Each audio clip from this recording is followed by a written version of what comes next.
संघटना जबाबदार नाही। सर्वस्वी या आमच्या मंत्री, आता पुन्हा सांगतो पोलीस प्रशासनाला की याला आमची संघटना जबाबदार नाही। याला पोलीस प्रशासन आणि माननीय आदित्यताई या जबाबदार आहे।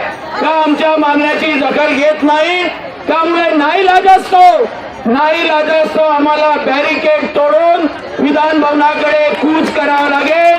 15 मिनिटाचा वेळ आहे, तोपर्यंत तुम्ही पण मेंटली तयार व्हा आणि मागच्या भगिनी पुढे येऊन तयार व्हा। आपण हे बॅरिकेड तोडणार आणि विधान भवनावर धडक आणि त्याच सेविकामध्ये कुठल्या दुसऱ्या अंगणवाडीमध्ये पाठवा, म्हणजे दुसऱ्या अंगणवाडीची गरज आहे पाठवा, नवीन अंगणवाडी ओपन होणार नाही। त्याचे आम्ही प्रोजेक्ट बंद केले, असं उद्या आसपास त्या अंगणवाड्या बंद करायला वेळ लागत नाही। 16,000 मराठी शाळा तर बंद होऊ शकतात।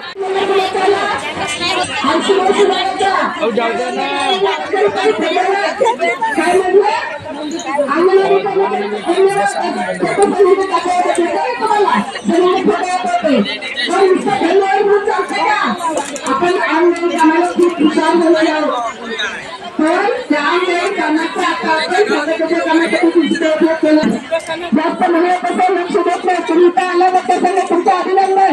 पण 2 लाख सैनिकांमध्ये तिथलं 5,000 तयार झाले ना, एका वर्षामध्ये 6,000 पगार 2024 मध्ये वाढ झाली। त्याच्यामुळे 2,000 प्रस्तावित